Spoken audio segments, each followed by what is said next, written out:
मुनिश्री से सब लोग हाथ जोड़कर नमोस्तु बोलते हुए प्रार्थना करेंगे कि मुनिश्री अपनी श्री वाणी से हमको प्रसाद करें।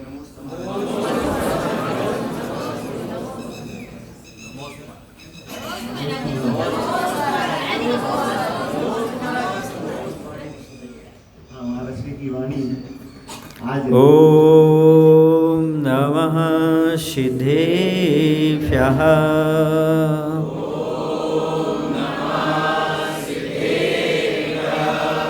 ओम नमः सिद्धेभ्यः।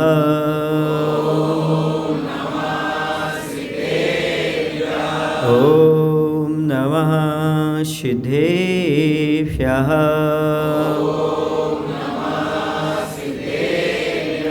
नमः श्रीवर्धमानाय निर्धूतकलिलात्मने सालोकानां त्रिलोकानां यदि विद्यादर्पणायते यदि विद्यादर्पणायते। बोलिए अहिंसा परमो धर्म की वर्तमान शासन नायक श्री महावीर भगवान की। आचार्य गुरुदेव श्री विद्यासागर जी महाराज की। आचार्य समय सागर जी महाराज की।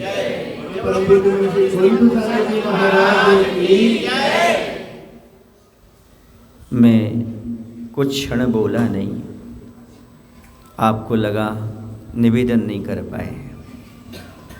मैं कुछ क्षण बोला नहीं, आपके मन में कुछ न कुछ प्रश्न उत्पन्न होने लगे, लेकिन भगवान 66 दिन तक नहीं बोले, 2 महीने 6 दिन तक नहीं बोले। लोगों की क्या हालत हो रही हो, कितने प्रश्न पैदा हो रहे होंगे, कितने मन में विकल्प पैदा हो रहे होंगे कि केवल ज्ञान होने के उपरांत भी भगवान की दिव्य ध्वनि का सुनने का सौभाग्य प्राप्त नहीं हो रहा है। क्या कारण है? सौधर्मिंद को चिंता हो गई, समूषण लगा सकता है लेकिन दिव्य ध्वनि झेल नहीं सकता। सौधर्मिंद सारे की सारी व्यवस्थाएं कर सकता है, द्वारसंघ का पाठी होता है, इंद्र सभा लगा सकता है, पर भगवान की दिव्य ध्वनि झेलने का सौभाग्य प्राप्त नहीं कर सकता। सौभाग्य वही प्राप्त कर सकता है जो शिष्य बन करके, मुनि बन करके आत्म कल्याण में प्रवृत्त करता है।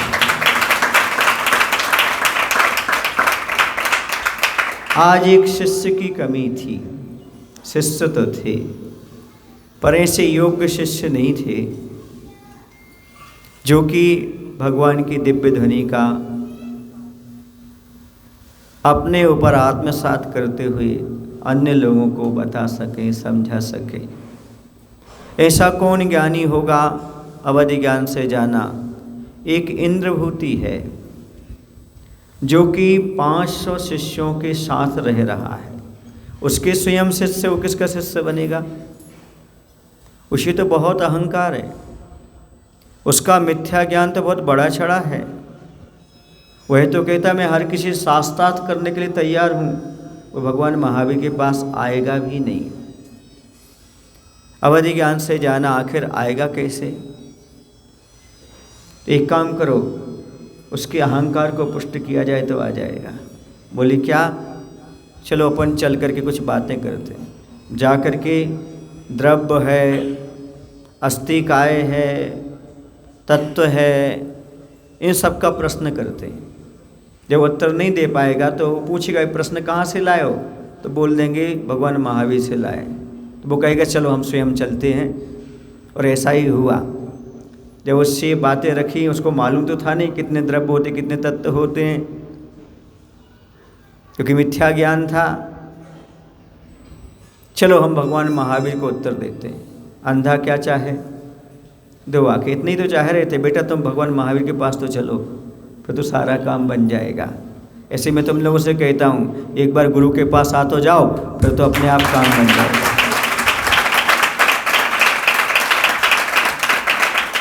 और इंद्रभूति वहाँ से चला और इस पर्पस से चला कि मुझे महावीर भगवान को निरुत्तर करना है, शास्त्रार्थ करना है, मुझे अपनी धर्म का की डंका बजाना है। आया भगवान महावीर तो दिख नहीं पाए उसको, मानस स्तंभ के समीप आया। जैसे ही मानस स्तंभ के पास आया और मानस स्तंभ के पास आते ही मानस स्तंभ का इतना प्रभाव, उसका अहंकार गल गया, मिथ्यात्व गल गया, सम्यक ज्ञान की प्राप्ति।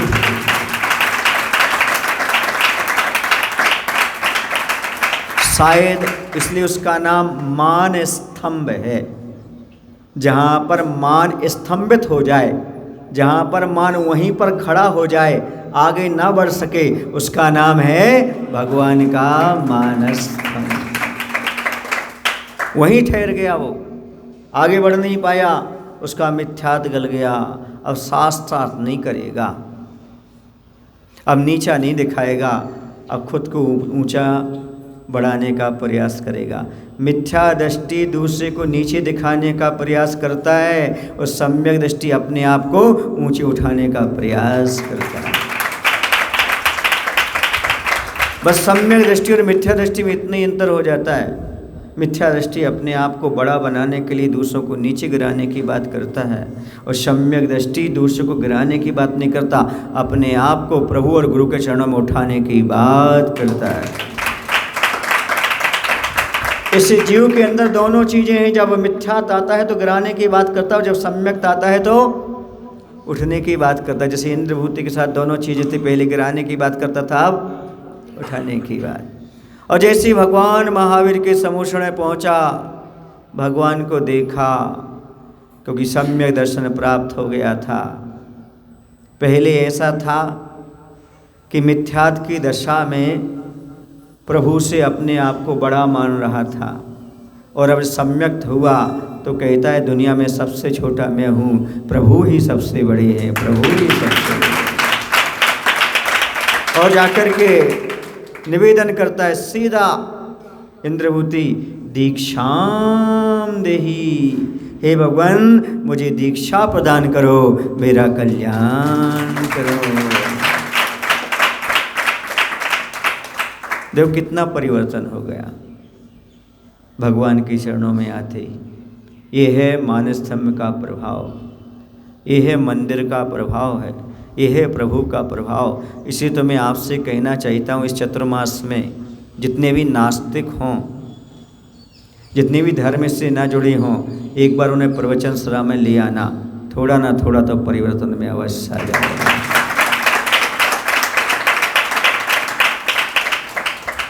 और दीक्षा लेते ही, भगवान के चरणों में बैठते ही विशेष सिद्धि प्राप्त हो गई, मना पर्याय ज्ञान प्राप्त हो गया। आप सोचो तो इतनी क्षमता उनके अंदर थी कि भगवान की दिव्य देशना को झेल सकते थे, पर मिथ्यात्व में थे, इसलिए स्वयं झेल रहे थे, दूसरे लोग उनके लिए स्वयं भटक रहे थे। जैसे ही आए और भगवान की दिव्य देशना आज के दिन प्रारंभ हुई, 66 दिन के बाद भगवान की दिव्य ध्वनि खिली, सबको लाभ मिला। आज यदि वह देशना ना खिलती तो हम यहाँ पर नहीं बैठे होते, यदि भगवान महावीर ना होते तो आचार्य शांति सागर ना होते, तो आचार्य शांति सागर ना होते, तो आचार्य ज्ञान सागर ना होते, तो आचार्य विद्या सागर ना होते, और गुरु विद्या सागर ना होते, तो हम सब यहाँ पर कहाँ से होते? आचार्य समय सागर जी भी कहाँ से होते? समझ रहे आप लोग? ये सब महान कृपा है। आज हमें प्रथम उपदेश भगवान का प्राप्त हुआ था। 66 दिन तक क्यों नहीं? क्योंकि भगवान के पास योग्यता नहीं थी, है ना? हाँ? भगवान 66 दिन तक क्यों नहीं बोली? योग्यता नहीं थी ना? क्या योग्य पात्र की कमी थी? किसकी कमी थी? तो क्या वो मुनि नहीं थे? क्या थे? मुनि भी थे, आरिका भी थी, श्रावक थे, सौधर्मिन थे, चक्रवर्ती, सब। कमी किनकी थी? योग्य पात्र की, सच्चे शिष्य की, जो कम से कम दिव्य ध्वनि को झेल सके, ऐसे पात्र की कमी। याद रखना, गाय का दूध किसी भी पात्र में ठहर सकता है, भैंस का दूध किसी भी पात्र में ठहर सकता है बर्तन में, लेकिन सिंघनी का दूध मात्र स्वर्ण पात्र में ही टिकता है, बाकी पात्र को छेद करके बाहर निकल जाए। शायद ये बात पहली बार सुन रहे होंगे आप लोग। सिंघनी का दूध मात्र कौन से पात्र में ठहरता है? स्वर्ण पात्र में। उसी प्रकार भगवान की दिव्य ध्वनि हर किसी को झेलने का सौभाग्य नहीं मिलता। कोई स्वर्ण पात्र गणधर परमेष्ठी होता है, तभी उनको झेलने का सौभाग्य प्राप्त होता है। इतनी क्षमता, इतनी योग्यता बहुत अनिवार्य है। पात्रता चाहिए, कुछ भी पाने के लिए पात्रता चाहिए, कुछ भी पाने के लिए योग्यता चाहिए। बिना पात्रता के, बिना योग्यता के वो वस्तु प्राप्त नहीं होती। पूज्यता अलग चीज़ है और पात्रता अलग चीज़ है। पूज्य बनना सरल है, पंचम काल में तो पूज्य बहुत जल्दी बन जाता है आदमी, लेकिन योग्य बनना, पात्र बनना बहुत कठिन होता है। और वह योग्यता किनको प्राप्त हुई थी? इंद्रभूति को प्राप्त हुई थी। कहने का तात्पर्य भगवान को सच्चे शिष्य मिले थे और आज के दिन हम सभी को सच्चे गुरु प्राप्त हुए थे। इसलिए आप लोग गुरु पूर्णिमा मनाते हुए वीर शासन जयंती मना रहे हैं। क्योंकि कल तैयार किया था किनको? गौतम स्वामी जी ने अपना मानस तैयार किया था, इसलिए कल ही हमने क्या मना ली? गुरु पूर्णिमा। आज से भगवान की दिव्य देशना, इसलिए आज कौन सा दिन? वीर शासन जयंती। वीर शासन जयंती, भगवान शासन नहीं करते किसी पर, फिर वीर शासन जयंती क्यों कहते हैं? सुनो, भगवान को केवल ज्ञान होने के उपरांत उनकी जिनवाणी, उनके मुख से निकली वाणी ही चलती है, इसलिए वह वीर शासन अर्थात उनका शासन चलता है। जब तक भगवान महावीर को केवल ज्ञान नहीं हुआ था, उसके पहले भगवान पारसनाथ का शासन था, क्योंकि उनकी दिव्य देशना कब? एक तीर्थंकर के केवल ज्ञान के बाद। जब तक दूसरे तीर्थंकर को केवल ज्ञान नहीं होता, तब तक उन पहले तीर्थंकर का शासन काल चलता है। अभी किनका शासन काल चल रहा है? भगवान महावीर स्वामी का। इसलिए कौन सी जयंती मना रहे आप? वीर शासन जयंती। अब समझ में आ गया आपको कि वीर शासन जयंती क्या है और भगवान क्या शासन करते हैं? नहीं, उनका शासन, शासन माने उनका ज्ञान, उनकी दिव्य ध्वनि, उनका आगम जब तक वो चलेगा तब तक क्या रहेगा? उनका शासन रहेगा। जब तक अगली 24वीं में महापद्म नाम के तीर्थंकर नहीं आएंगे और उनको केवल ज्ञान नहीं होगा, तब तक किनका शासन चलेगा? महावीर भगवान का शासन चलेगा। समझ आ गया आपके लिए?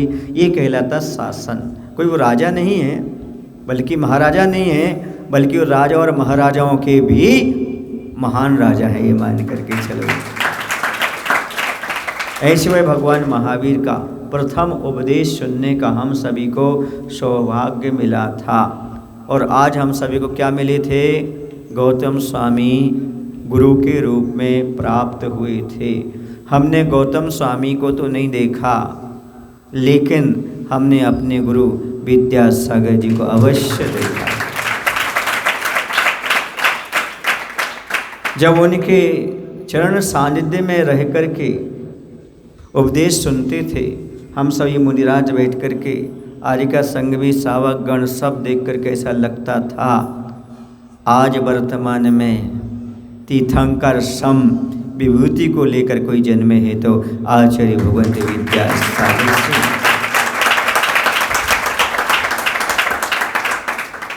जब उनकी दिव्य ध्वनि निकलती थी, उनकी देशना करती थी, तब सभी लोग मंत्र मुग्ध होकर के सुनते थे। कुछ लोगों को समझ में आती थी, कुछ लोगों को समझ में, फिर भी उनका इतना पुण्य था, इतना आकर्षण था कि सभी लोग वहाँ पर शांति से बैठे रहते थे, उनकी एक मुस्कान को देखते रहते थे। तो मैं सोचता था, जब पंचम काल में आचार्य भगवंत का इस प्रकार का समोषण जैसा लग रहा है, साक्षात भगवान होते होंगे, उस समय कैसा दृश्य लगता होगा। उसकी तो हम कल्पना ही नहीं कर सकते।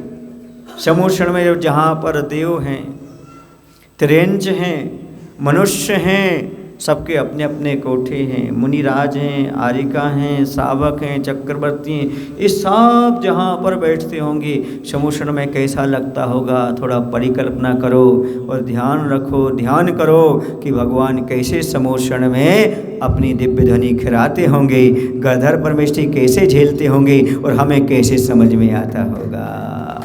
जरा बैठकर 5 मिनट आज परिकल्पना करना, समूषण कैसा होता होगा, वहाँ पर कैसे सभी लोग बैठ जाते होंगे। कहाँ तो वह त्रियंच, कहाँ तो नेवला और सांप एक साथ आकर के बैठ कर के दिव्य ध्वनि का पान करते होंगे। सोचो, पानी भरते देव हैं, वैभव जिनका दास, मृग मृगेंद्र आ बैठते, देख दया का वास। आचार्य भगवंत ने दोहा लिखा है, उन्होंने कहा जहाँ पानी भरते देव हैं, जहाँ पर सारी व्यवस्था कौन करते हैं, देवता गण किया करते हैं। और वैभव जिनका दास, जहाँ पर समूषण लक्ष्मी कुबेर ने रत्न आदि से निर्मित सारे की सारी चीज़ें बनाई हैं, स्वर्ण से निर्मित खचाखच रत्न भरे जिस समूषण में, ऐसा वैभव जिनका दास। मृग मृगेंद्र आ बैठते, जहाँ पर मृग और मृगेंद्र यानी शेर और हिरण एक साथ आकर के बैठ जाएं, वो है तीर्थंकर भगवान की सभा, जहाँ पर भगवान की दिव्य ध्वनि चलती है। सब उसका पान करते हैं, आनंद लेते हैं। ध्यान रखो बंदो, भगवान की दिव्य देशना तो थी, लेकिन आपके लिए प्राप्त क्यों नहीं हो रही थी? क्योंकि कुएं का पानी है, समुद्र का पानी है, वो तो है, लेकिन सीधा समुद्र से पानी नहीं पिया जाता। एक घड़ा भर लेते हैं, क्या भर लेते? घड़ा में भर कर लाते हैं, फिर जा कर के पानी पीते हैं। वैसे भगवान की दिव्य ध्वनि समुद्र जैसी थी, गरधर परमेष्ठी में घड़े में ला करके हम सब के लिए पान करा दिया। आप लोग पढ़ते हैं आगम, क्या पढ़ते हैं?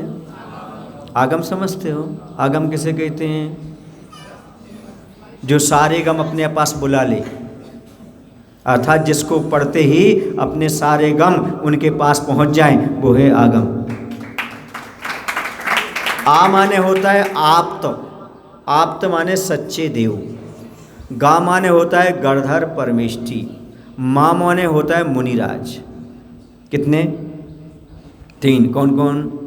आप्त माने सच्चे भगवान देव, ठीक है ना। गा माने गणधर परमेष्ठी, मा माने मुनि महाराज। सुनो, अब सुन रहे अच्छी तरह से। फूलों की वर्षा हुई है अरहंत भगवान से। किनसे हुई है? दिव्य ध्वनि रूपी फूलों की वर्षा अरहंत भगवान ने, तीर्थंकर ने। गणधर परमेश ने उसको माला बनाया। क्या बनाया? गूंथा किन्होंने? गणधर परमेश जी ने। और धारण किया मुनि महाराज ने। उसी का नाम आगम है। समझ आ गया? आगम किसे कहते हैं? आप्त द्वारा कहा गया, गणधर परमेश्वर से गूंथा गया और मुनि द्वारा धारण किया गया। इसका नाम क्या है? बाकी आगम नहीं कहा गया। आगम इतना ही है, दिगंबर मुनि के द्वारा ही लिखा गया हो, उसी को सच्चा आगम माना जाता है। या उनके अनुसार किसी और ने लिखा हो, लेकिन अनुसार होना चाहिए, तदनुसार आमनाय उसी रूप में चला आना चाहिए, तभी वह कहलाता है प्रमाणिक आगम। आप लोग ये जो पुस्तक है ना, इसको जिनवाणी बोलते हो। क्या बोलते हो? इसे जिनवाणी बोलना बंद कर दो, इसे पूजन की पुस्तक बोला करो, क्योंकि इसमें आरती भी है, भारती भी है, और पता नहीं आजकल इसमें क्या क्या लिखने लगे लोग, कौन से देवी देवताओं की पूजन आरती लिखने लगे। और क्या कहते, जिनवाणी में तो लिखा है। जिनवाणी कौन सी है? मात्र भगवान के द्वारा कही, गणधर परमेश्वर द्वारा गूंथी गई और मुनियों द्वारा लिखी गई, उसी का नाम जिनवाणी है। इसमें तत्वासु जिनवाणी हो सकता है, सहस्रनाम जिनवाणी हो सकता है, पर पूरी को जिनवाणी मत मानना और प्रमाणिक मत मानना। क्योंकि आजकल पूजन की पुस्तकों को जिनवाणी कहकर के, जिनवाणी तो लिखा है ऐसा करके किसी भी देवी की पूजन, किसी भी देवता की पूजा, सुन रहे आप लोग कि नहीं? बोलो, हो रहा ना? कोई भी चालीसा गर्भित कर देते और चालीसा को भी आप क्या मानने लगते हो? अभी तक आपने कोई आचार्य प्रणीत चालीसा पढ़ा? किसी आचार्य ने चालीसा लिखा हो? बोलो ना भाई। अब पूजन छोड़ के आप चालीसा पर आ गए, स्तोत्र छोड़कर चालीसा पर आ गए आप। चालीसा किन्होंने लिखा? पंडितों ने लिखा, असंयमियों ने लिखा। बोलो ना भाई। अब हर किसी को जिनवाणी मत मानो। उन्होंने तो लिख दिया, वो पद्मावती ने उठा लिया सर के सिंहासन पर, तो क्या प्रमाणिक हो गया क्या? आगम में तो कहीं नहीं लिखा। आगम में लिखा जुगो है नागो धरणो धराधरम। धरण, धरण नाम था, धरण में इंद्र जोड़ दो, धरणेन्द्र बन जाएगा। धरण नाम के इंद्र ने भगवान के शरीर के ऊपर क्या फैलाया? फन फैलाया। इतना ही आता है। पद्मावती ने उठाया है, ये हिंदी में आया है, और हिंदी आगम नहीं जो लिखा है सामने वाले ने। सुन रहे ना आप लोग? हर किसी को आगम मान के चल रहे हो, और उसी प्रकार की प्रतिमाएं बनती चली जा रही हैं आजकल। देवियों के ऊपर किसे बिठा दिया? भगवान को बिठा दिया। ये कोई भी आगम सम्मत नहीं है। सुन रहे आप लोग कि नहीं? क्योंकि आप भगवान की दिव्य देशना का समय है, इसलिए मैं आगम में क्या है मैं आपको खुलासा करना चाहता हूँ। कोई भी प्रतिष्ठाचार्य में पुराने आचार्यों ने कहीं भी देवी के ऊपर प्रतिमा रखने का विधान नहीं किया। ये जो हो रहा है वो गलत है। बजाना तो अच्छे से बजाओ ना, इसमें क्या बात है? क्यों? क्या बात पच नहीं रही आपको? क्या बात नहीं पच रही क्या आपको? हैं? पच रही? फिर आपकी ताली क्यों नहीं बज रही है? पच रही तो समर्थन करो ना, ये बात सही है। बोलो भाई, सही है, कहीं भी ऐसा नहीं है। महाराज क्या करें, आप कुछ नई नई बातें बता देते हो तो सुनने में लग जाते हैं, ताली बजाना भूल जाते हैं, है ना? हाँ, कुछ लोगों को नई नई बातें भी सुनने को मिलती हैं। नए लोग हैं, अच्छी बात है, पर सुनो, सुनने के साथ साथ ये बात सोचो और लोगों को बताओ और समझाओ। ये कहीं आगम सम्मत चीज़ें नहीं है। समझ रहे? चलिए, अब जहाँ चल रहा है हमें किसी का विरोध नहीं करना। क्या नहीं करना? पर हमें अपने आप में सावधानी रखने की आवश्यकता है, क्योंकि हम सच्चे वीर भगवान के सम्यक दृष्टि भक्त हैं।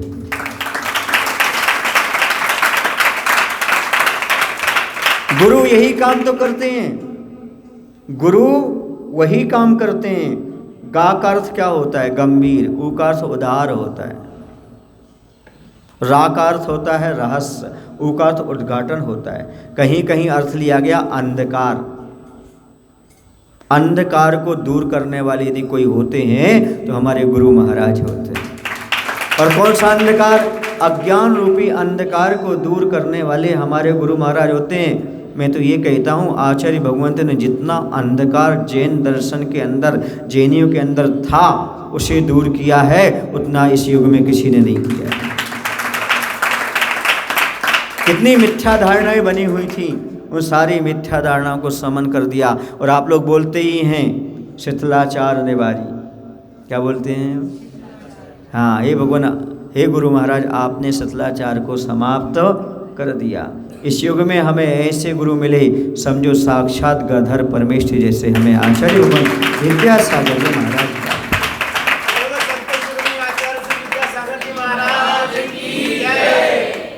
सुनो, और बात आपको बता दूं, गुरु के माध्यम से हमारी दृष्टि में अंतर आता है।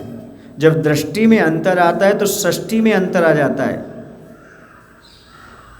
और दृष्टि बदलने वाले यदि कोई होते हैं तो गुरु महाराज होते हैं। बहुत सारे लोग ऐसे होंगे जो पहले गाली देते होंगे, बहुत सारे लोग ऐसे होते हैं जो कुछ व्यसन अपनाते होंगे, कुछ लोग ऐसे होंगे जो मंदिर से जुड़े ही नहीं होंगे, लेकिन जिस दिन से गुरु मिले हैं उस दिन से उनकी दृष्टि का परिवर्तन होगा।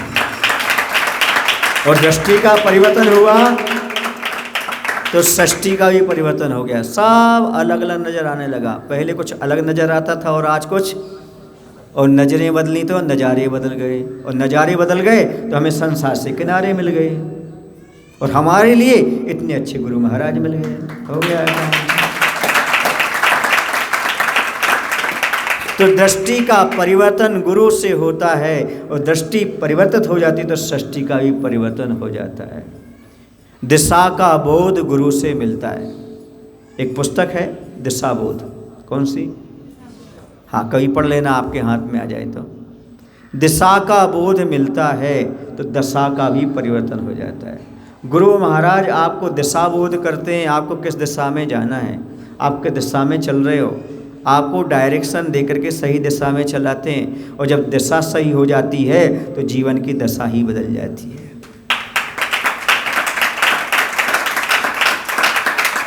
कहते भैया कुंडली में महादशा चल रही है। क्या चल रही है?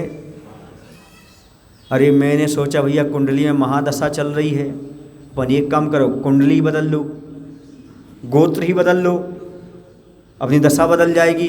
फिर मैंने क्या किया, आपके गोत्र से बाहर आया, गुरु विद्यासागर के गोत्र में सम्मिलित हो गया, मेरी कुंडली बदल गई। कुंडली बदल गई हमारी, गोत्र ही समाप्त हो गया। वो सुन रहे आप लोग कि नहीं? बोलो भाई, आपको अपनी महादशा बदलना है?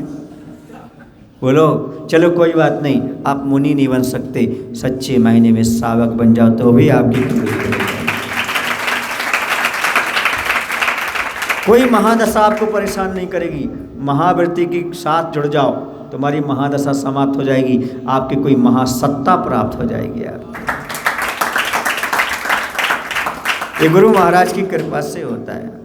दूसरी बात, गुरु महाराज की कृपा से मन की शुद्धि प्राप्त होती है, और मन की शुद्धि प्राप्त होने से विशुद्धि प्राप्त होती है, और विशुद्धि प्राप्त होने से आत्म तत्व की सिद्धि प्राप्त होती है।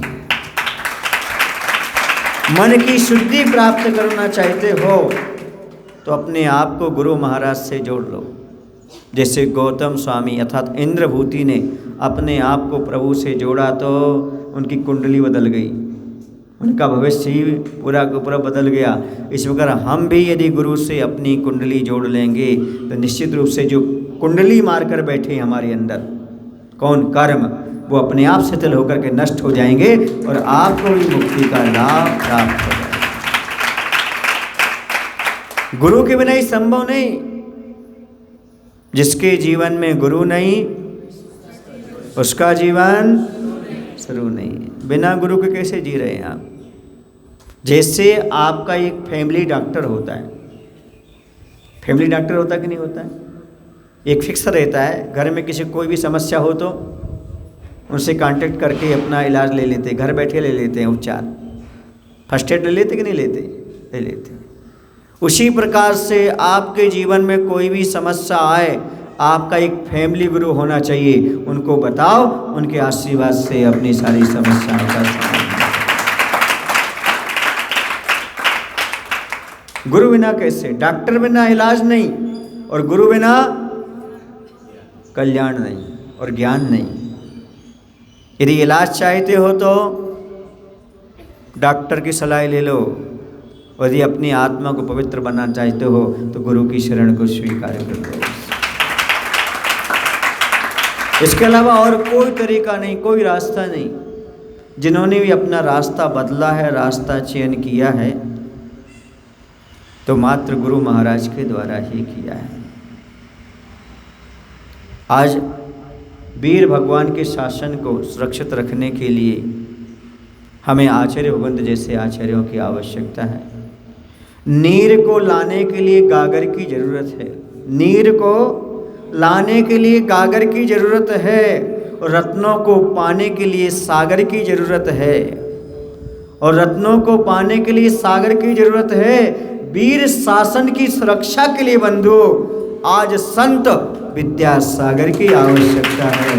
संत विद्यासागर की आवश्यकता। बोलो आचार्य विद्यासागर जी महाराज की।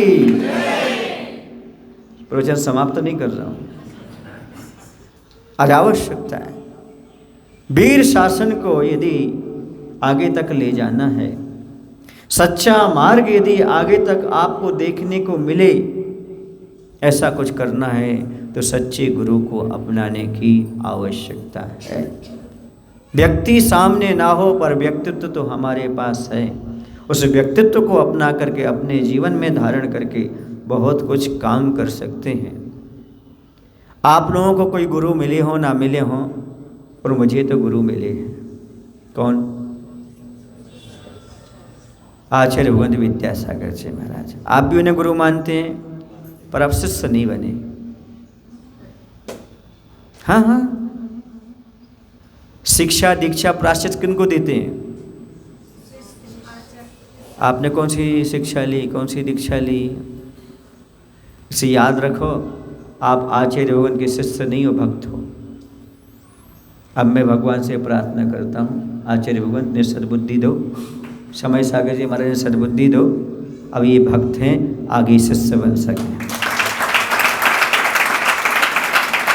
अर्थात दीक्षा लेकर के अपना कल्याण कर सकें। समझ आ रहा ना? भक्त होना अलग है, भक्त वक्त वक्त पर आता है, और शिष्य एक बार आ गया तो लौट के नहीं जाता है। अब बताओ, आप भक्त हो कि शिष्य हो? भक्त हो। अब क्या बनना अपन को? शिष्य मानने में शिष्य बनने की आवश्यकता है। गुरु महाराज हम सभी को सौभाग्य से मिलते हैं। सबसे बड़ी संपत्ति यदि हमारे पास कोई है तो गुरु है। राजर्षि अमोघ वर्ष ने प्रश्नोत्तर रत्नमालिका ग्रंथ में लिखा है, कहा लाभा, संसार में सबसे बड़ा लाभ क्या है? संपत्ति पाना, बिजनेस पाना, नौकरी पाना, मकान बनाना, शादी करना? नहीं, उन्होंने कहा दुनिया में सबसे बड़ा लाभ है गुरु रूपी संपत्ति का प्राप्त हो जाना। जिसको गुरु प्राप्त हो गए, समझो से सृष्टि की सबसे बड़ी संपत्ति प्राप्त हो गई। और ऐसे संपत्तिशाली हम हैं, क्योंकि हमें गुरु विद्यासागर जी प्राप्त हो गए।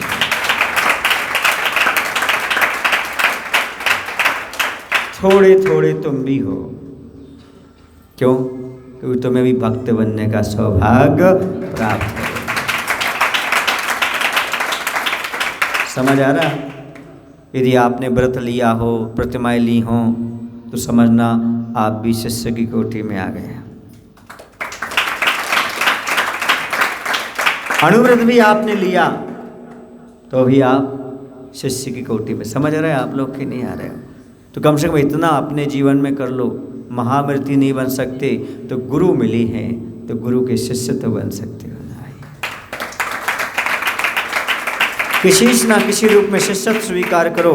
गुरु मिलना महत्वपूर्ण नहीं है, गुरु का हमने उपयोग कितना किया, गुरु तत्व को जीवन में हमने जीवंत कितना बनाया, ये समझने की आवश्यकता है, ये जानने की आवश्यकता है। तब हम गुरु की सही सार्थकता को समझ पाएंगे।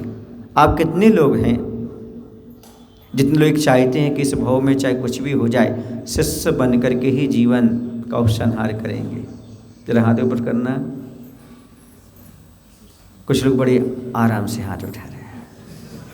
अरे ये कह रहा हूं, अंत समय अणुमृति महावृति बन करके, गुरु के शिष्य बन करके संलिग्नता पूर्वक शरीर का त्याग करने की भावना बनाओ। जिनवाणी पढ़ने का कुछ तो सार हो। आज जो हमें ग्रंथ मिले हुए हैं, ये गुरु महाराज की कृपा से प्राप्त हुए। इसलिए सबसे बड़ा मैं कहता हूँ, आप गुरु को कुछ नहीं दे सकते। मैंने अभी कहा था ना, कुछ नहीं दे सकते, एक शास्त्र प्रदान करो।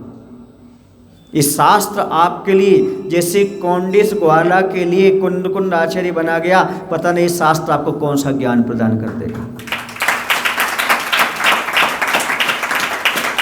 उस ग्वाले को क्या आता था? ग्वाला ये भी नहीं जानता ये शास्त्र है, बस मुनि के काम का है, दे के आ जाओ, पर्याप्त है। ये भावना अपने आप में बहुत महत्वपूर्ण होती है। अब आप लोग पूछ रहे होंगे, महाराज जी आप लोग इतना ज्ञान कैसे प्राप्त कर लेते हैं? आप लोग ऐसा क्षयोत्सम कैसे आ जाता है? जब हम लोग मंच पर खड़े होते बोलने के लिए तो 5 मिनट सोचना पड़ता है, क्या बोलना क्या नहीं बोलना, और एक एक विषय पर घंटों घंटों बोलना तो बहुत कठिन होता है। आप लोग कैसे बोलते हैं तो सुन लो। ना मैंने कुछ पढ़कर सीखा, ना मैंने कुछ लिखकर सीखा।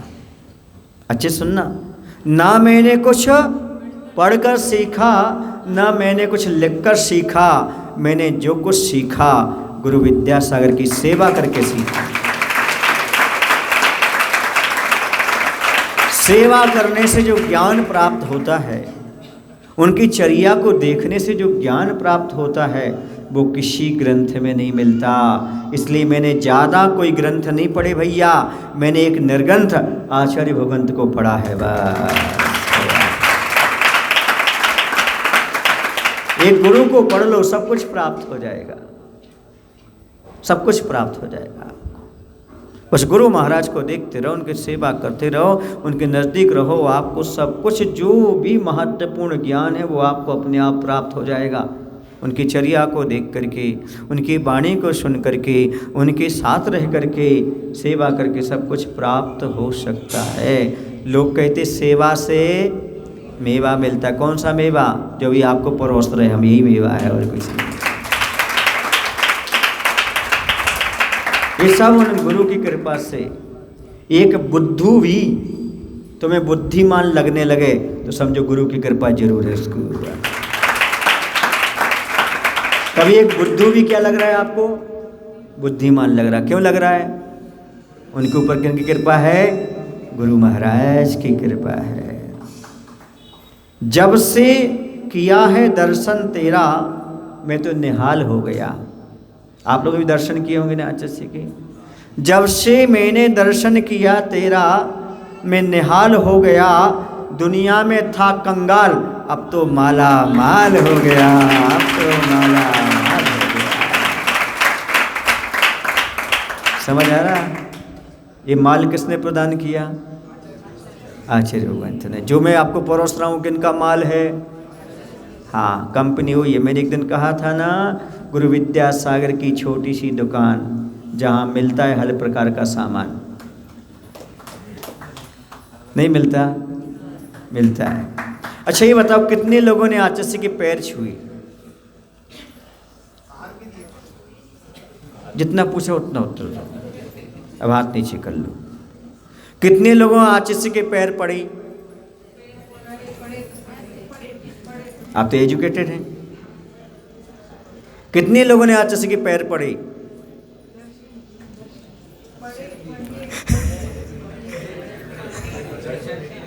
कितने लोगों ने आचार्य के पैर पड़े? मैंने जब पहली बार आचार्य के पैर पढ़े तो पढ़ते ही लगा इसमें बहुत कुछ लिखा है। जब मैंने पहली बार आचार्य भगवंत के पैर पढ़े तो पढ़ते ही लगा इसमें बहुत कुछ लिखा है। फिर क्या था, मैंने वो भी पढ़ लिया। उसमें लिखा था तो हमेशा हमारे पास रह सकते हो, हमें पकड़े रह सकते हो, बस जो तुमने पकड़ रखा है उसे छोड़ दो। फिर मैंने वैसा ही किया, जो पकड़े था वो छोड़ दिया, हमेशा के लिए गुरु के चरणों को पकड़ लिया।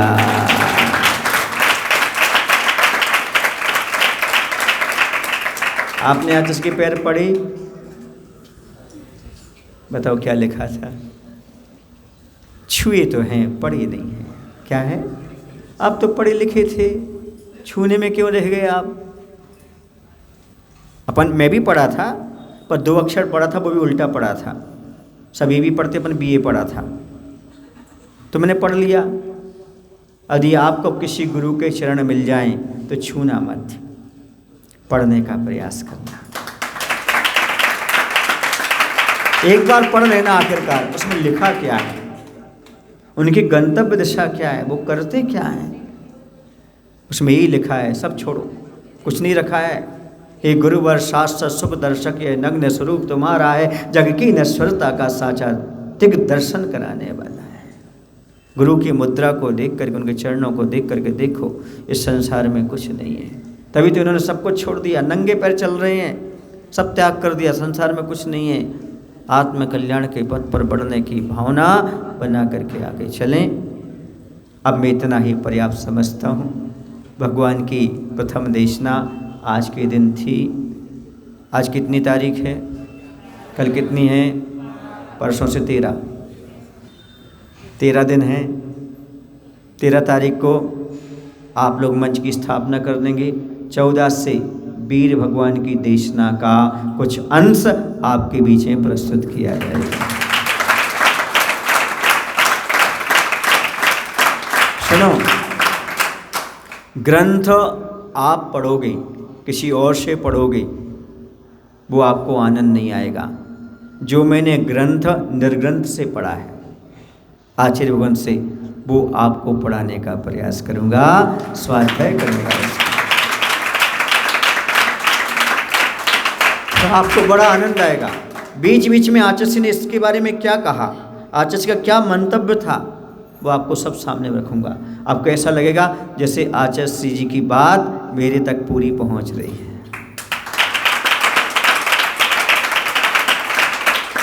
क्योंकि ग्रंथ लिखने का अधिकार निर्ग्रंथ को है और ग्रंथ की टीका करने का अर्थ निर्ग्रंथ को है, और मैं तो कहता हूँ ग्रंथ को सुनाने का अधिकार भी निर्ग्रंथ को ही है। जिसने जीवन में कुछ त्याग नहीं किया, अपनाया नहीं, वो क्या बताएगा आपको अनुभव। मात्र यहाँ का वहाँ पलट देगा, समझा देगा, लेकिन बताएगा कौन, जिसने उसको थोड़ा बहुत स्वीकार किया, अंगीकार किया हो। तो आज 20 आश्विन जयंती भगवान की प्रथम विदेशना का शुभ अवसर आज आप लोगों को सुनने के लिए मिला। कैसा लगा आपको?